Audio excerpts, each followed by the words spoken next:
I love the excitement of working in a hospital to be able to help with the patients. The purpose of the investigation was to verify, had there been any wrongdoing? All of a sudden, I just hear this horrific voice that's telling me to go. Suddenly, I saw the body bag move.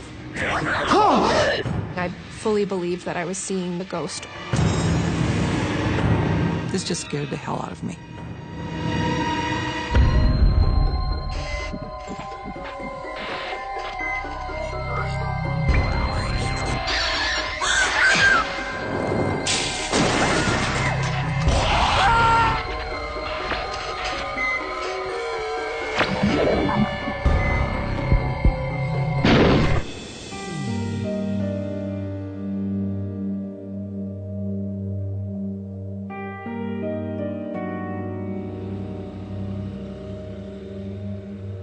Special Constable Ron Weir works nights at a large urban hospital.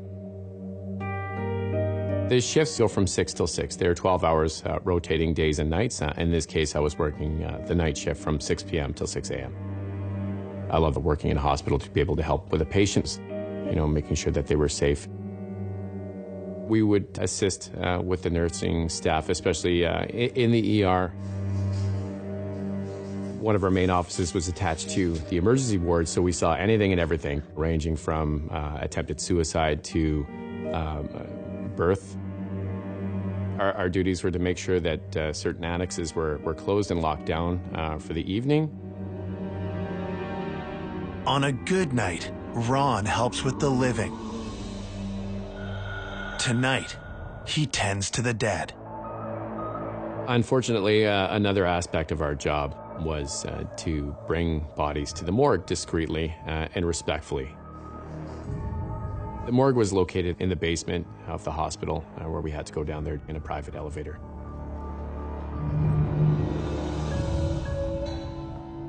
This morgue is just terrifying and creepy. It's very stale, it's very clinical, it's exactly what you expect. Not the highlight of my job at all, let alone having to push a deceased body in a body bag is a little unnerving. There's no mortician. It was set up in such a way that we were in charge of doing that when nobody else was available to do so. I hated going there. It was a fairly large male that had passed away.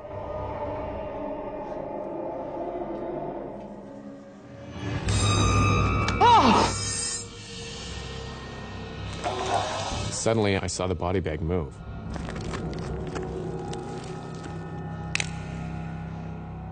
In that moment, I was completely freaked out and scared. It was terrifying to see that.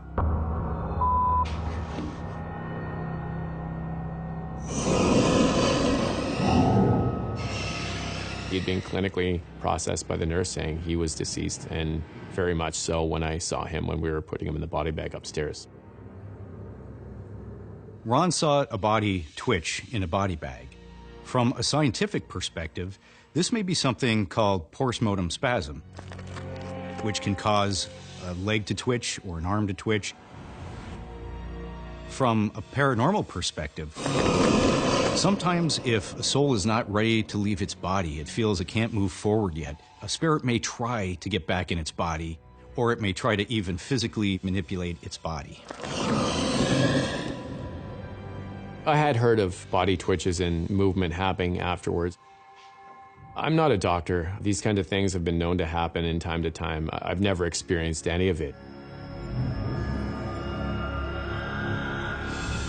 Finding that happen to me, I initially thought, is he alive?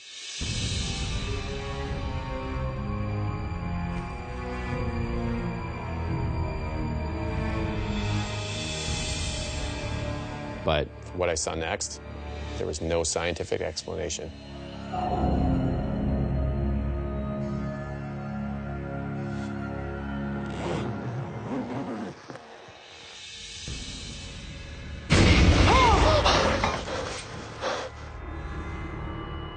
And the gentleman was very much still deceased. It was scary. And that's when I heard, how should I explain it?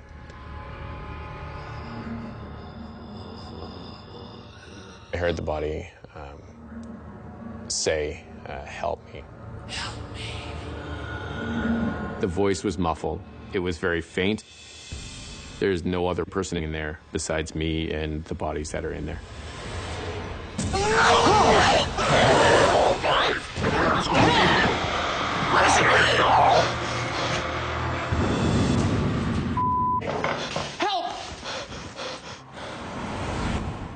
It was absolutely terrifying. Help! Help! Ron flags down an on-call doctor to assist him. He's alive. His eyes just opened.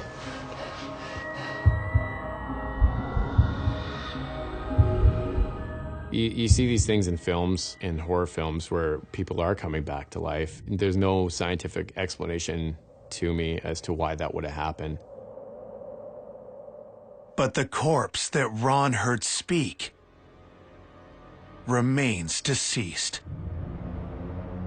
He was moving in the bag, his hand. I know what I saw. It was 100% coming from within that body bag that I had just brought down. As investigators, there's so much evidence that can be obtained at these locations. Everything from seeing active spirits moving through to people hearing disembodied voices. But it's almost the perfect location to have a super haunting, if you will, just because of such a traumatic event happening to so many people in one location.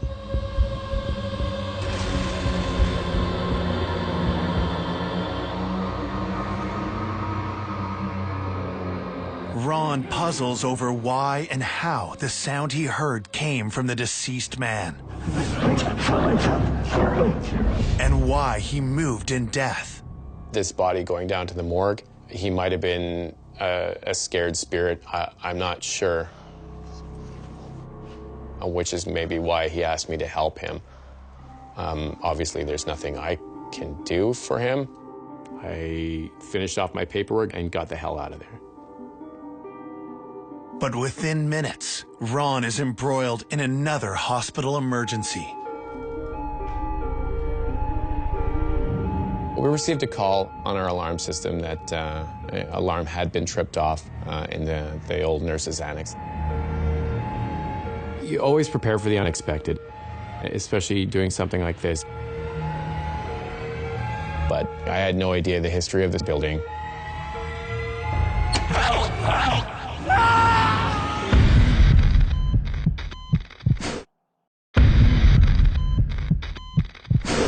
Special Constable Ron Weir's night shift is filled with terrifying events he cannot understand.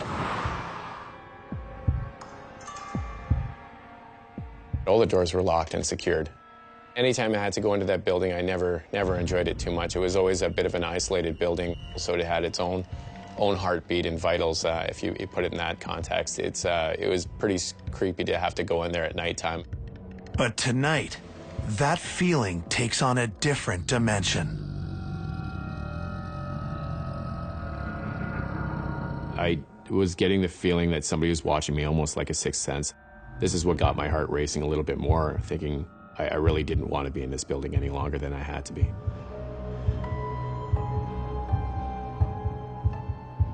That feeling of being watched has to do with energy. People turn and look, quite often no one is there, but they know that something a little bit beyond the normal is taking place. There's a lot of information coming out of physics right now that prove that just by merely observing an experiment has an effect on that experiment.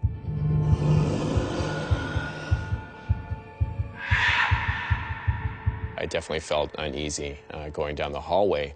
At this point there, I thought it was more than just, a trip sensor.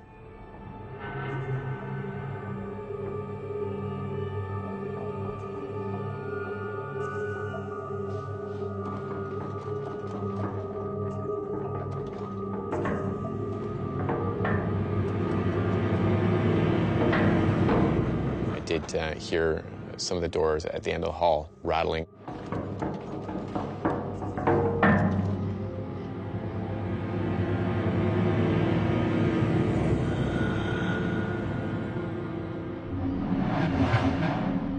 There was nobody in there. There's a lot going through my head at that point. My mind's racing a mile a minute.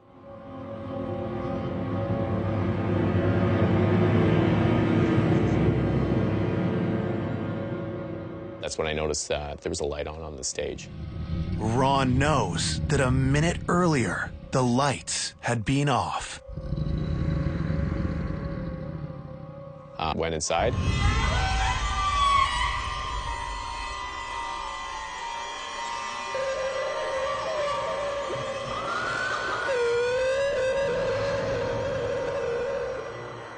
So I proceeded to go through the gym and had to continue to tell myself that there's nobody in here. It's just, it was what it was, and I continued to do my job.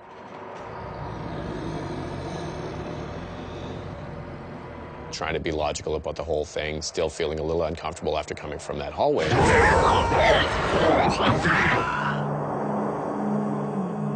Trying to go through and do the job the best I could.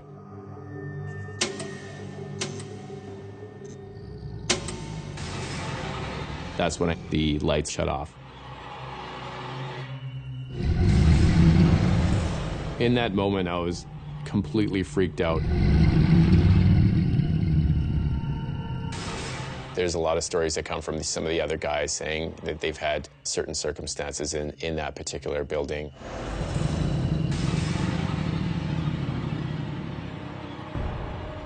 At this point, I thought if there was something supernatural there, that I was going to see something. My heart was going a mile a minute. I was 100% sure that there was nobody in that building other than me.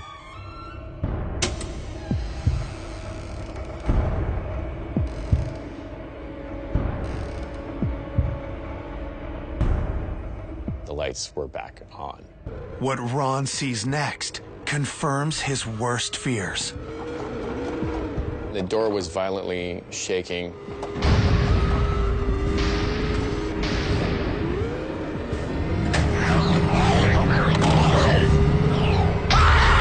It felt like somebody was there.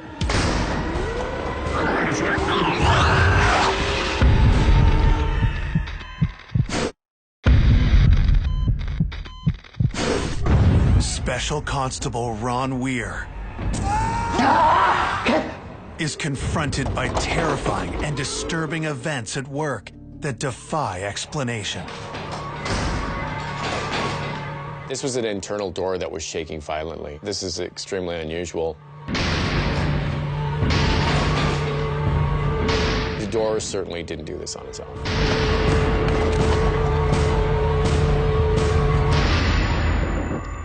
The feeling that Ron experiences is not only terrifying, it's frighteningly familiar. I believe there could have been direct correlation between the body that was in the morgue and the feeling that I had in that annex.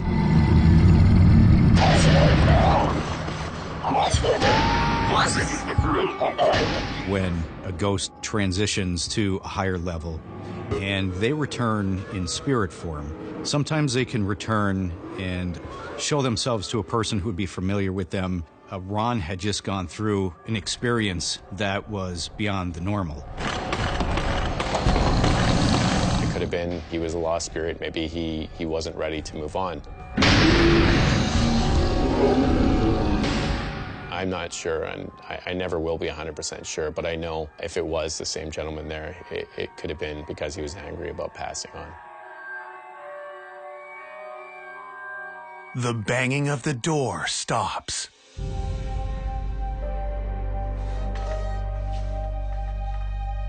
When I went back into the gym, there was nobody in there when I went inside. Ron is overwhelmed by the experience. He considers a world beyond the rational. Maybe they were seeking me as the last point of contact with that soul. And there's countless souls that I had to carry down to the morgue for their next journey into their life. Maybe if that happens, that energy attaches itself to you in some way that they think of you as somebody that's transporting them and you're the last point of contact with them.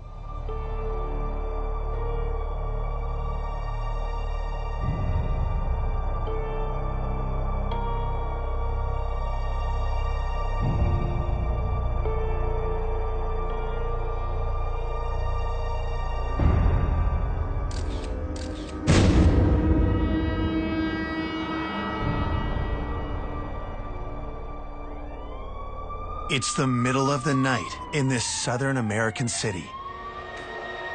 State investigator Marlene Pellicer has just been called to work.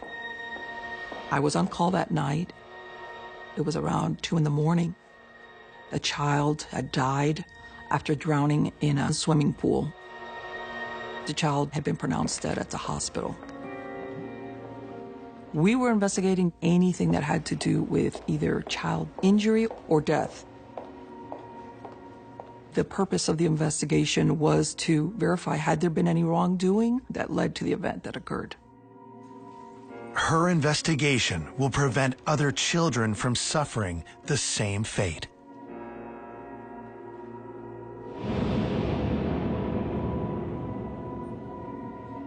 Tonight, Marlene feels something she can't rationally explain.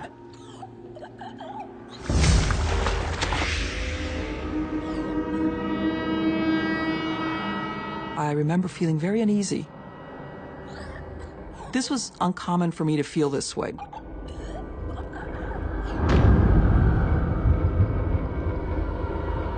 I pushed it aside because I was concentrating on what I needed to go and do at that moment.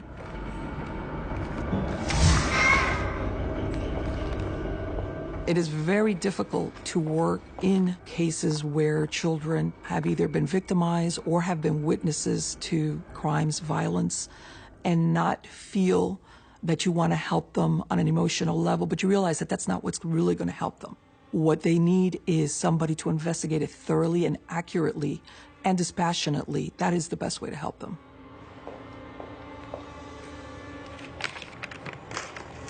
Hi. I need this file, please. It was very important to speak to the personnel and get from them verbatim what the nature of the injuries were and what they think might have caused it. So I have them turn over any reports that were available to me.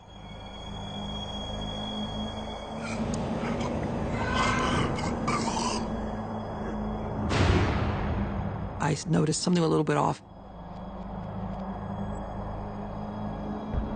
Like when someone's watching you, and I got that prickly sensation on the back of my neck. I looked around again because I was thinking, is there something I'm not picking up on? And you shake it off because you look around and there's nobody there. The nurse returns empty-handed.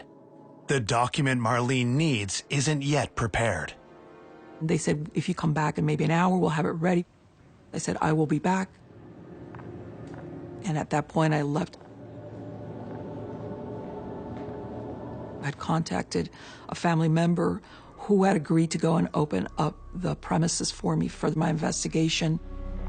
But as she leaves the hospital, Marlene feels something she cannot explain.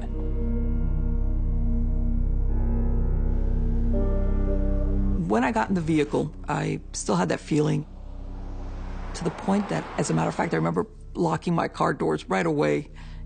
Normally, I would not do that. I even checked my rearview mirror. I had to think there is something unusual about tonight versus other nights. Tonight, this normal-looking suburban home is the scene of a crime. Marlene looks for evidence of wrongdoing. As part of my investigation, especially something which had resulted in a death, would look at, in this case where there was a swimming pool involved, was it safe? How did it occur? I needed to look to see if there was anything that could have contributed to that accident or that death. I started to take pictures, which is one of the most important things. I took a picture of the swimming pool. I took pictures of the fenced area of the yard. If there was any safety features, any toys, access to the backyard. I took pictures of everything that had anything having to do with that backyard area. It was very quiet. This is about 3 in the morning. I start trying to envision how this could have occurred.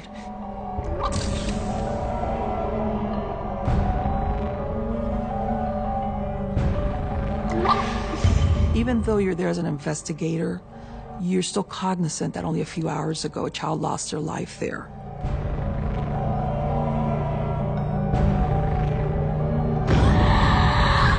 I felt very uneasy.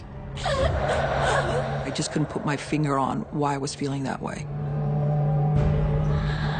But I want to stress that at that point, I'm very analytical in what I'm doing because that is what's required of me.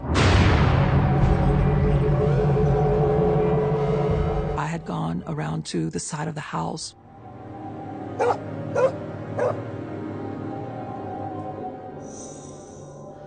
And I heard a splash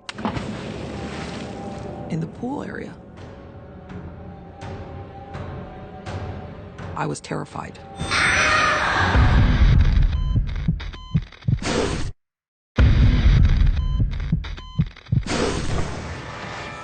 Investigating a child's drowning, Marlene Pellicer feels an unseen presence.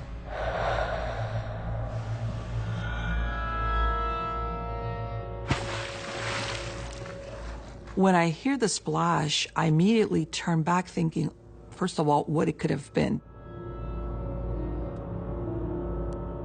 Nothing in the pool that could account for that. But I distinctly heard that. And there was no overhanging trees. There was nothing that could have dropped in there to make that splash. I was afraid, is there something I'm missing? Is somebody behind a bush or somewhere that I'm just not seeing them? And I remember standing there for a few seconds, just trying to reason and figure this out. Also disturbing to Marlene is that the pool is completely covered and unable to make a splash. I felt that there was something going on here that wasn't normal or natural, in other words. And I was just plain scared. But I just put that aside and I continued to do my work, which included going to the other side of the house to continue taking pictures.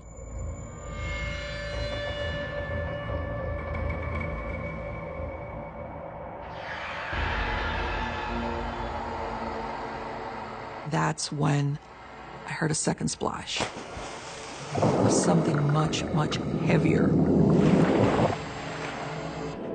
And even though I did not want to think of it almost as what a body would sound like if it had fallen in the pool.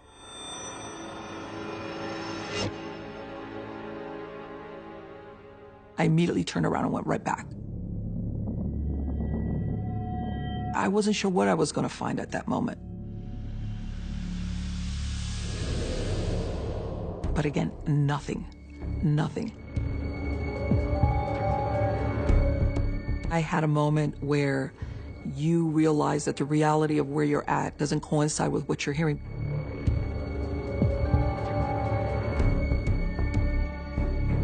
And that sent a chill down my spine. This just scared the hell out of me.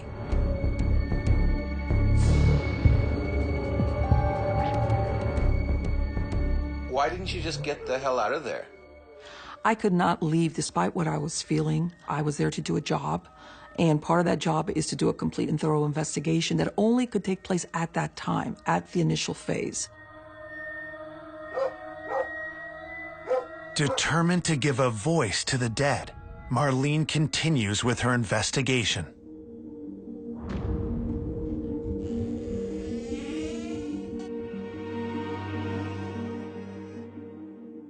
This house is very quiet. There's no one there. It's a 2-story home.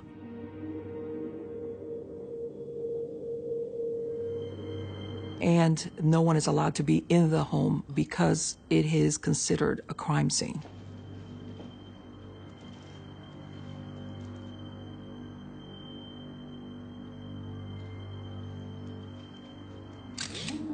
I'm in the kitchen taking pictures. I heard some type of noise.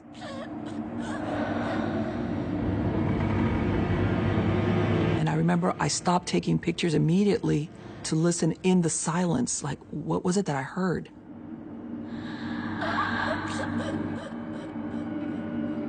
But again, I got that very uneasy feeling that I was not alone there.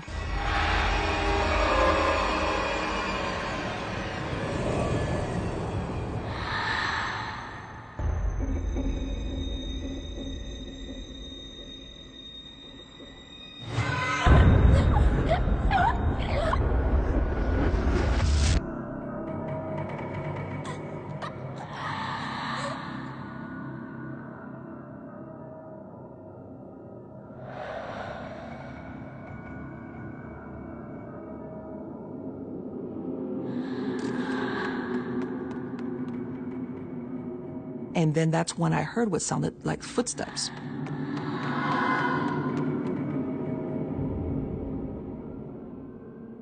My first thought is there somebody in the house? I was thinking, did any of the family members for some reason come back into the home when they're not supposed to? And immediately I thought, there is somebody upstairs that is not supposed to be here.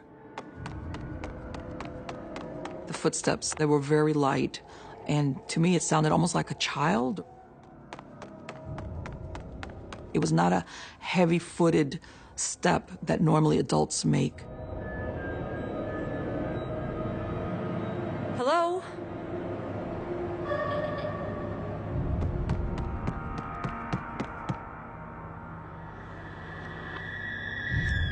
Is someone there?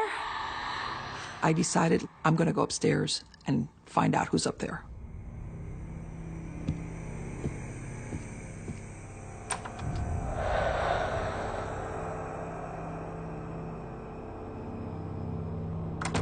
I went into each and every room. I opened up the closets. I checked every single place that a person could be hiding. There was nobody there. And I cannot find a rational explanation for hearing those footsteps.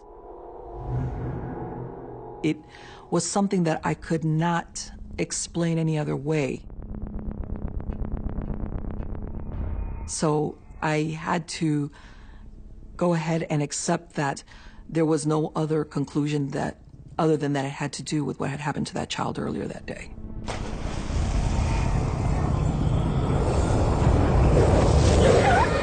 What was going on was not of this world.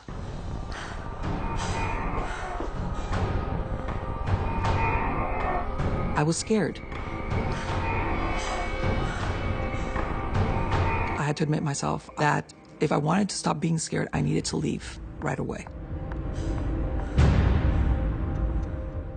People who work occupations that deal with a lot of trauma, once they're introduced into a situation where a victim who is in the form of a spirit or a ghost is present, that ghost might identify with that person as someone who deals with tragedies that they had gone through and try to connect with that person.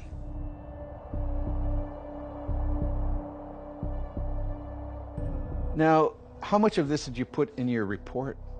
I put none of that in my report because I could not put none of that in my report. My credibility would be called into question. I needed to return to the hospital to pick up the report that had been promised.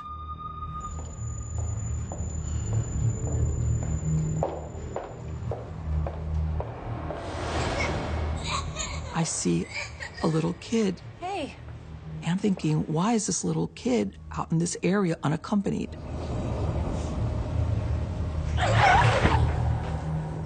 This is, again, about 4 in the morning, and where's the adult? Hey, what are you doing?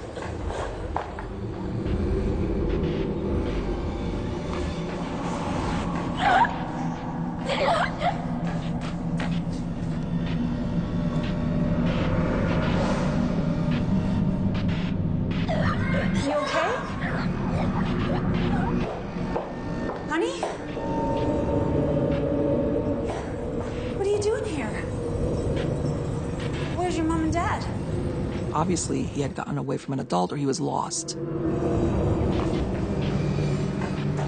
And I'm following him down this hallway until I turned a corner and I found nothing there. There was no place for this child to hide. So there was no other explanation except that he was a spirit. I remember thinking, because this child had appeared so solid, that I thought I was chasing a live child that was lost in the hospital. I realized I was not dealing with something from this world.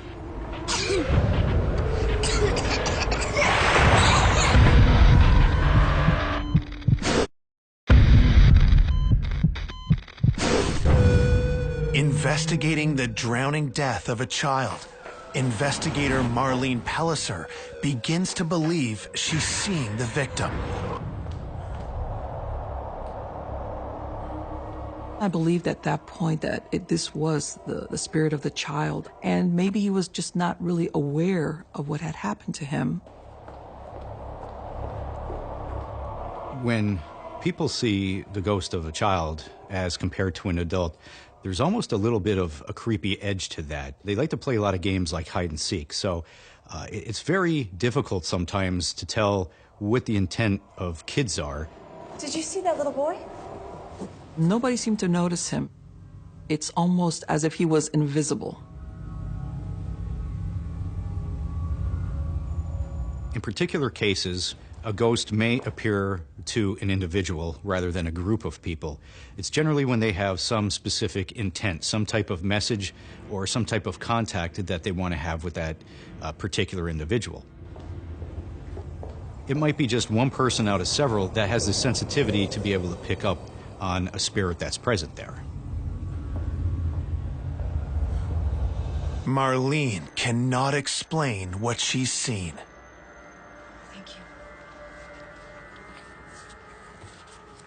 When I received the report of what the drowned child looked like, I realized that would fit the description of that child I had seen. And that sent a chill down my spine.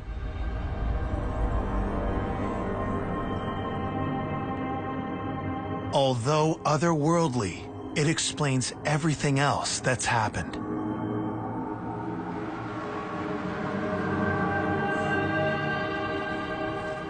I felt that it was this child, that he was aware of me, and that he had been the one that maybe caused a splash in the pool,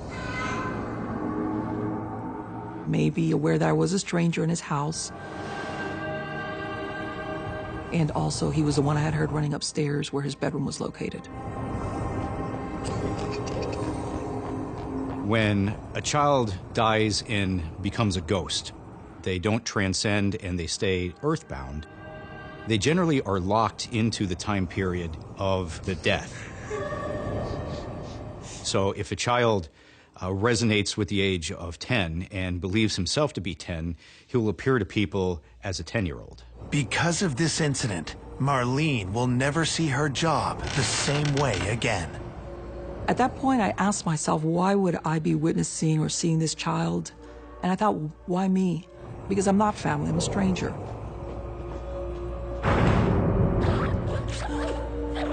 And I thought, because of what I do, I worked with a lot of children, helping a lot of children. That was what my job was. Do you think he knew he was dead? I don't think he really understood what death was. Because he was so young, and I think in a way it had been sudden, and he just was trying for somebody to tell him what had happened, or maybe why his family didn't hear him or see him.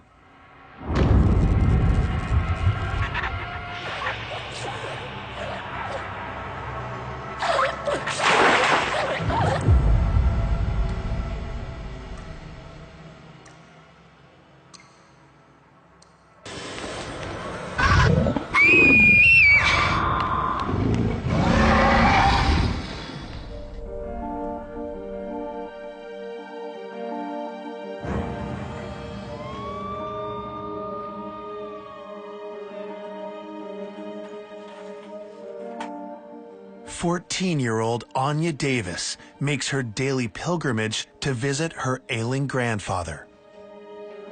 My grandfather was diagnosed with lung cancer, and he was put into the hospital into palliative care. He was there essentially to die. He was in for about a month, and I went every day after school. Anya is not alone in her vigil. She is joined by her mother. I had a very close relationship with my grandfather. I'm an only child, my mom's an only child, and we were a very tight, close-knit family. How you doing, Grandpa? My grandfather always had like a very jovial attitude. Grandpa, I made you a card. He tried to keep a happy demeanor, but everything around him screamed death.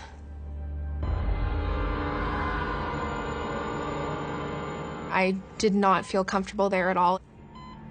It felt very cold in the room all the time.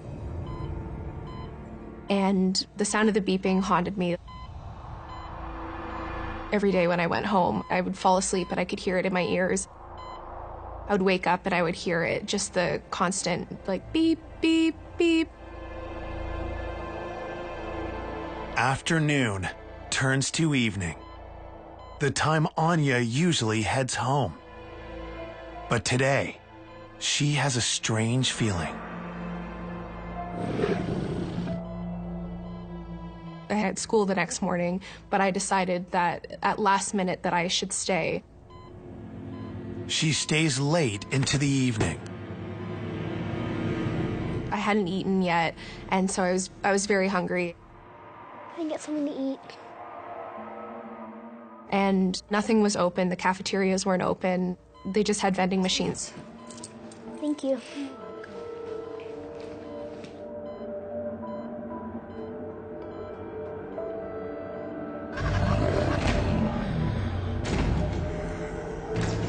I went downstairs to get a chocolate bar out of the vending machine.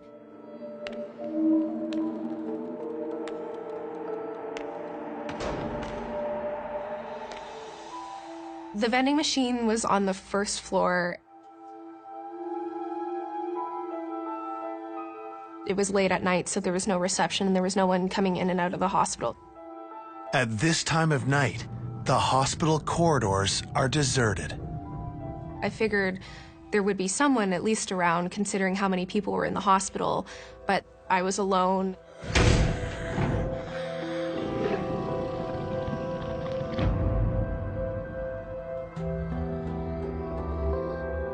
It felt very ominous. It wasn't lit properly, and everything was dark and dingy.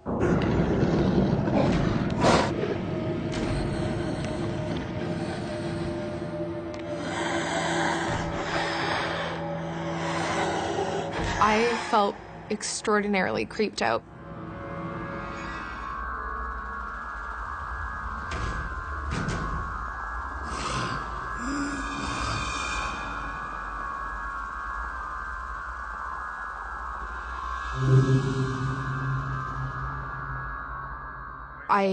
I really wanted to go home, but I just felt compelled to stay, that I needed to stay.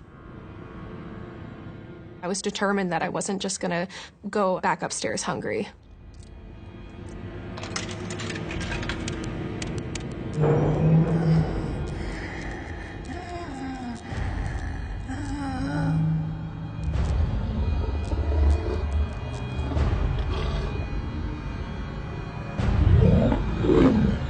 Then all of a sudden, I felt this chill down my spine.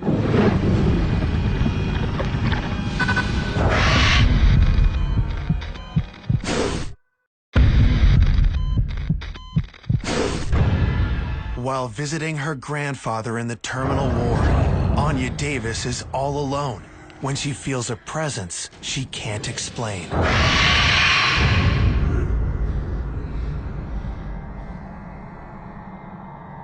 And it just felt morbid and morose and just awful. Many people are born with different levels of psychic abilities. In days with intense emotional energy, a person might be a lot more open to psychic information coming in and can receive that information a little better. Anya tries to convince herself that it's her imagination playing tricks. I'm reaching in to get the chocolate bar, and suddenly I hear something. Like a voice. I looked around to see if somebody had, been talking to me, and there was nobody. Hello?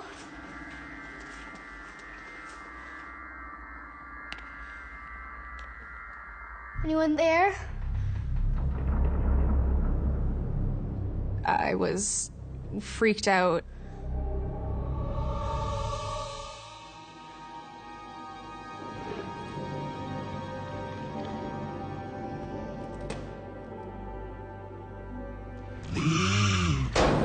All of a sudden, I just hear this horrific voice that's telling me to go, to just leave. Leave now. I was terrified. I just needed to get out of there as quickly as possible.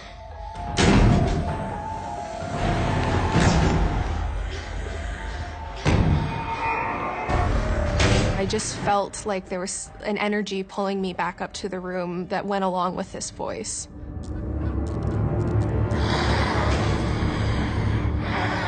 As I was running back to the room, I saw a shadow person, and it scared the crap out of me.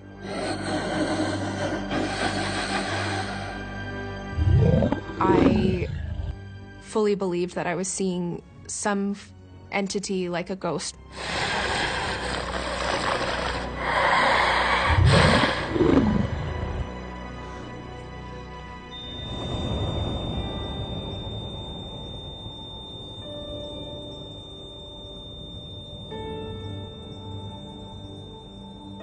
When I got into the room, my grandfather had died.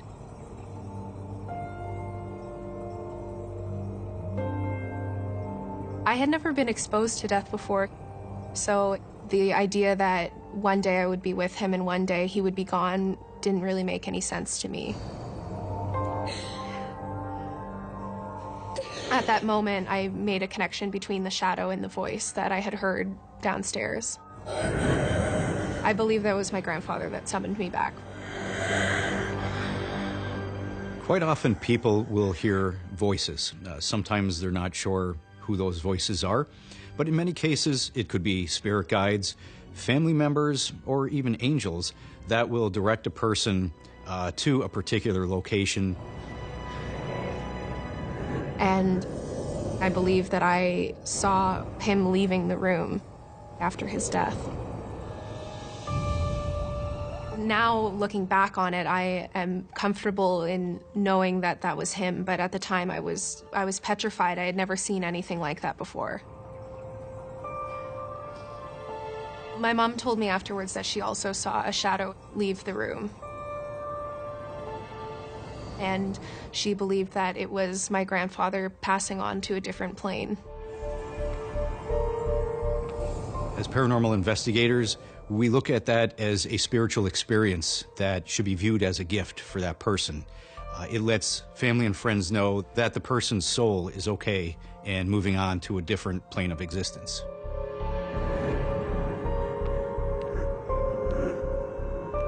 I never really believed in ghosts before, but now I do.